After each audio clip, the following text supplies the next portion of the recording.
तान्हा पोळ्याची तयारीला सुरुवात। तान्हा पोळा हा विदर्भाची खास ओळख आहे। त्यामध्ये भंडारा जिल्ह्यातील प्रत्येक गावात बेलपोळ्याच्या दुसऱ्या दिवशी तान्हा पोळा साजरा केला जातो। या तान्हा पोळ्यासाठी छोट्या मुलांना लकडी बेलाला सोबत देऊन मिरवणूक काढली जाते। लहान मुलांना बैलांचे व शेतीचे महत्त्व समजावे म्हणून 1789 मध्ये नागपूरचे दुसरे श्रीमंत राजे रघुजी महाराज भोसले यांनी सुरू केलेला हा उत्सवाला यंदा तब्बल 235 वर्षे पूर्ण होत आहे। नागपूरसह संपूर्ण विदर्भात पोळ्याच्या दुसऱ्या दिवशी तान्हा पोळा भरवण्याची परंपरा वर्षानुवर्षे सुरू आहे। या दिवशी लहान मुले लाकडी बैलांना सजवून पोळा साजरा करतात। विदर्भ वगळता भारतात कुठेच हा सण साजरा होत नाही। यासाठी त्यांनी खास लाकडी बैल तयार करून मागविले व सर्व लहान मुलांना ते वाटले। बैलांप्रमाणे या लाकडी नंदीला सजविण्यात आले। मैदानात आंब्याचे तोरण लावून मुलांना उभे करून पूजा करण्यात येतो। पूजा संपल्यानंतर तोरण तोडून पोळा फोडून वाजत गाजत हनुमान खिडकीचे दर्शन घेऊन हनुमानाला नारळ फोडून परत आल्यावर मुलांना खाऊ पैसे वाटण्यात आले। या प्रथेला यंदा 236 वर्षे पूर्ण होत आहे। भंडारा एक्सप्रेस डिजिटल करिता अजय मेश्राम।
थोड़ा उद्धार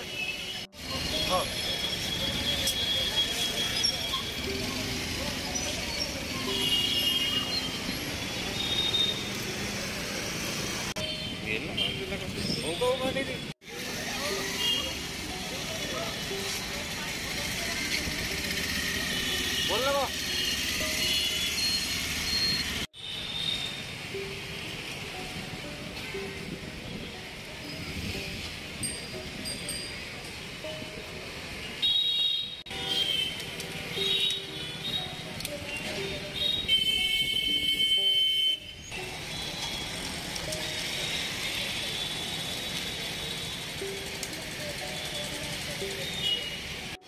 ले जाऊन वाटते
हां, तुझं नाव काय?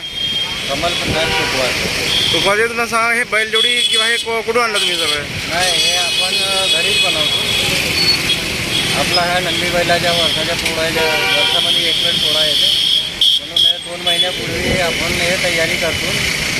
आणि हे पोळ्यानिमित्त आपण हे लोकांच्या समोर आणतो, मंत्र्याला घालून ठेवतात. हे घेऊन त्याने आपले चांगले पोळ्या करतो. हे किती रुपयाला आपल्याला भेटला ठेवायला? आपल्या जेव्हा याने 16 ते 1700 रुपयापासून एकदम 35-40 हजारपर्यंत नंदी बैल भेटत आहे. सकाळपासून काय सेल झाला? सकाळपासून आपले जे झाले म्हणा सेल, त्याचे बरेचसे सेल झाले. अजून संध्याकाळपर्यंत बरेचसे सेल होते. आपल्याकडे अजून असा किती स्टॉक आहे बनवून ठेवला? आपल्याजवळ आहेत अजून गेले 50 तास, अजून 50 तास आहेत.